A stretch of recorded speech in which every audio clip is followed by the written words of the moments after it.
For many artists, what they create is their life. The two are not just connected, they are one and the same. To create is to be alive, and to be alive is to experience all that life has to offer. Joy, wonder, mundanity, pain, and suffering. Making things can hurt, and it's almost always a sacrifice, though it's a sacrifice that the conscious artist knows that they're making. Creating something of substance means you kind of have to be obsessed with it. You have to be able to give part of yourself to the work. You have to sacrifice your time, energy, and your life to the process. Believe me, I know how melodramatic that sounds, but if you've ever listened to your favorite artists talk about their craft, then you've probably heard stories of suffering. Whether it's fighting an oppressive studio system tooth and nail to enforce their vision, or devoting entire years of their life to projects to the detriment of themselves and the people in their lives, or sitting and stewing in emotional darkness to hold on to creative inspiration, it's all sacrifice. And the toll isn't just mental.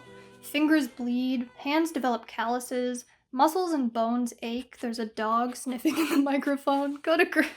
In many cases, artists do irreparable damage to their bodies. If you're a dancer, a writer, a painter, a musician, or if you express yourself through any other artistic medium, you've probably suffered for it, but in the same breath as you admit that, you'd probably say it was worth it. The book Tomorrow and Tomorrow and Tomorrow by Gabrielle Zevin talks about this phenomenon at length, and if you've never read it, I highly recommend it. It is truly the best fictional work that I have ever come across that accurately depicts the joy and pain of making things, and honestly, it deals with a lot of the same thematic overtones as Clair Obscur. There's a heavy emphasis on grief, love, the breaking and reforging of relationships, but I think that this book comes to a very different conclusion about those themes than Clair Obscur does. And that's because artists aren't a monolith. Not everyone shares a mentality, and Clair Obscur, at least how I perceive it, does not subscribe to the idea that art should be suffered for. The game does have a lot to say about art, both making it and engaging with it, but it has what I would describe as an intensely optimistic view of the artistic process, and